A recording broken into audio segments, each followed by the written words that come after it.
Hi my YouTube viewers. దొండకాయ పచ్చడి. దొండకాయ పచ్చడి అంటే చాలా సింపుల్. చూడండి, దొండకాయలు, ముదిరిపోయిన దొండకాయలు లేదంటే పండు దొండకాయలు, పచ్చిమిరపకాయలు, టమాటో, కొత్తిమీర అండ్ కరివేపాకు ఇందులో వేసేసి నూనెలో బాగా మగ్గించాను, ఉల్లిగడ్డలన్నీ కలిపి.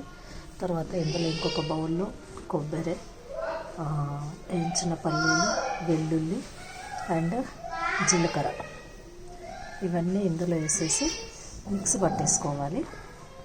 తగినంత ఉప్పు వేసి, చింతపండు తినే వాళ్ళైతే చింతపండు వేసుకోవచ్చు, లేదంటే పచ్చడి అయిపోయిన తర్వాత కొద్దిగా నిమ్మకాయ పిండుకుంటే టేస్ట్ బాగుంటుంది. సో ఇది దొండకాయ పచ్చడి ఫ్రెండ్స్. అదే ఇందాక తీసాను కదా, ఈ మిక్సీ పట్టిన తర్వాత ఇలా ఉంటుంది. అసలు చాలా టేస్టీగా తింటూ ఉంటే అబ్బా ఎంత బాగుంది అన్నట్టుగా ఉంది. సరే, మీరు కూడా ఒకసారి ట్రై చేయండి. ఇందులో మెంతం కూర కూడా వేసాను. మెంతం కూర ఏంటంటే మన బాడీలో ఇన్సులిన్ కూడా అదే ఇంప్రూవ్ చేస్తుంది.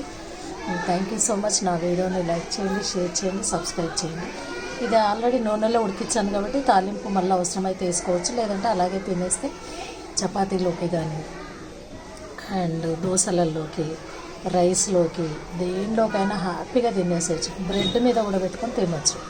ఆకలి వేసినప్పుడు బ్రెడ్ ఉంటే బ్రెడ్ మీద కూడా పెట్టుకొని తింటే చాలా టేస్టీగా ఉంటుంది. ఎందుకంటే చాలా ఉన్నాయి కదా ఇందులో, పల్లీలు, కొబ్బరి అండ్ వెల్లుల్లి, జీలకర్ర, టమాటా, పచ్చిమిర్చి, దొండకాయ, కొత్తిమీర, కరివేపాకు, మెంతం కూర అన్నీ కలిపి ఉన్నాయి కాబట్టి చాలా టేస్టీగా ఉంటుంది. హెల్త్ కూడా మంచిది. విటమిన్ ఏ అండ్ ఇన్సులిన్, కరివేపాకు అయితే హెయిర్ గ్రోత్లో యూజ్ అవుతుంది.